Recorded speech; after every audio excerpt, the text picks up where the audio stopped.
Evserok û parlamenterên Partiya Demokratîka Yelan ji bo piştgiriya greva birçîbûnê parlamentera HDP û Evseroka Kongreya Civaka Demokratîk Leyla Güven xwestin ji qada Taksimê heta qada Galatasarayê bimeşin û daxuyaniyekê bidin. Lê hevserok û parlamenter ji aliyê hêzên ewlehiyê ve hatin astengkirin. Piştî meşa parlamenteran hat astengkirin, hemû parlamenter li ber deriyê Taksim Hil Otelê ya li qada Taksimê rûniştin û astengkirina polîsan protesto kirin. Parlamenterên HDP pêçedanên li ser bila tecrît rabe Leyla bijî li xwe kirin û dema xwestin bimeşin ji aliyê polîsan ve hat dorpêçkirin û nehiştin parlamenter bimeşin. Herçi kes parlamenteran li gel polîsan guftugû kirin jî polîsan destur nedan parlamenter bimeşin. Tî demek ki polîsan bi anûnsan ji bo parlamenteran got ev meş dişqanûnî ye. Hevserokê HDP Sezai Temelî li ber deriyê Taksim Hil Otelê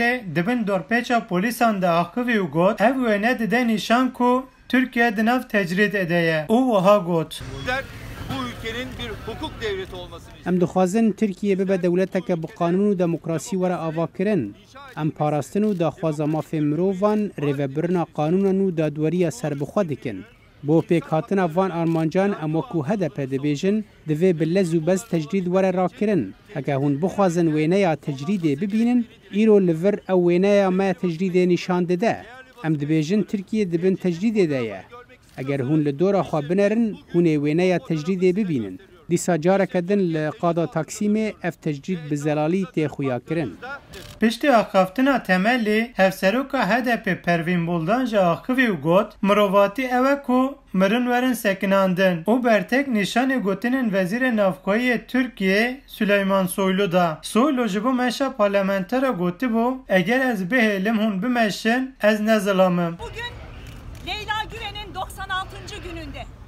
İro greva birçîbûneya Leyla Güvenê gihîştiye roja nod û şeşan. Dîsa di zindanan da gelek hevalên me di greva birçîbûnê ya bêdor wergerdane. Demek wisa da me xwest ku balê bikişînin li ser rewşa wan. Lê me îro carek din dît ku Wezîrê Navxweyî Tirkiyeyê diş hukûkî bê mav meşa parlamenteran asteng dike. Em qet nahêlin hevalên me yên di greva birçîbûnê da jiyana xwe ji dest berdin. Em zihniyeta ku nahêle em bimeşin û çalakiya xwe bikin red dikin. Hêjayî bîrxistinê ye, Leyla Güven ev not û 6 roje bi daxwaza tecrîta li ser rêberê Partiya Karkerên Kurdistan were rakirin di greva birçîbûnê de ye.